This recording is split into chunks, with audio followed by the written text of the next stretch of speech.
বন্দুক নিয়ে গাড়ির নিচে ঢুকছেন নাকি অন্য কিছু। আমরাও যেমন কৌতূহলী তেমনি আরো 2-4 জন পথচারীও দাঁড়িয়ে পড়লেন। একটু এগিয়ে গিয়ে তাকালাম, না, এটা তো বন্দুক নয়। বন্দুক না তো। 70 ছুঁই ছুঁই সালাম শেখের পেশাটা বেশ অদ্ভুত। এই বন্দুক সাদৃশ মেশিন নিয়ে তিনি ঘুরে বেড়ান ট্রাক স্ট্যান্ডের আশপাশে। শুধু তিনি নন, আরো অনেকে আছেন এই পেশায়। ইশারা পেলেই হঠাৎ গাড়ির নিচে ঢুকে পড়েন। বাবা আমরা গাড়ির নিচে ঢুকি, নিচে ঢুকিয়া কিটবিন টাট ফুসলাট আপনার করস জুল্লা মোল্লা সব এই গাড়ি গিরিস করি। কিভাবে কাজটা করেন জানতে চাওয়া মাত্র ট্রাকের নিচে ঢুকে গেলেন সালাম শেখ।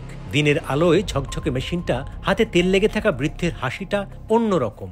এই দেখেন, এই যে এই যে এইটা এইটা এই যে এই যে এটা কার্টুন সেট করস গিরিস করা হয়।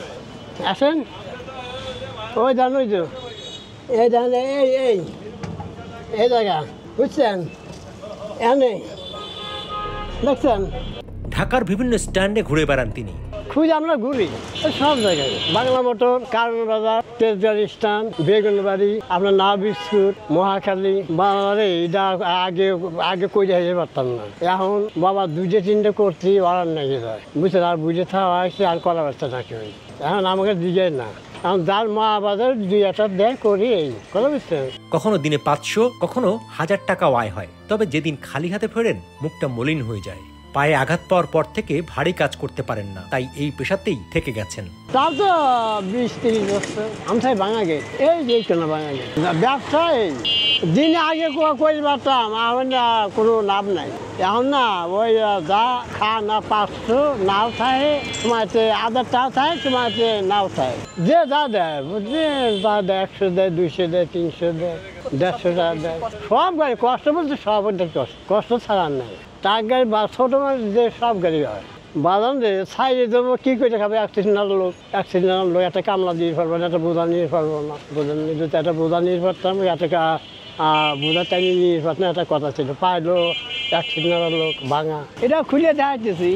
এই দেখেন, দেখছেন, এই দেখেন, এদেরকে বলা নাই। টাকাও কি করেন না? হ্যাঁ, এই যে একজন, এই যে একই ওই যে নষ্ট হয়ে যায়, ফেলা দেয়, কিনা নাকি না, ওইটা বাঙুন হিসেবে বেচা যায়। ওই যারা যে বাঙুন নেটে নেবে বিকাশ করে ওই কাছে। এই মেশিনের আয়ু 3 থেকে 4 মাস, তারপর আবার নতুনটা কিনতে হয়। বললেন আর কিছু করতে পারবো না ভাই, এই কাজেই শেষ বয়স কেটে যাবে। 1 কাপ চা খাওয়াতে চেয়েছিলাম, খেলেন না। বললেন আবার দেখা হলে চা খাবো, বলেই ট্রাকের নিচে হারিয়ে গেলেন সেই সাদাসিধে মানুষটি।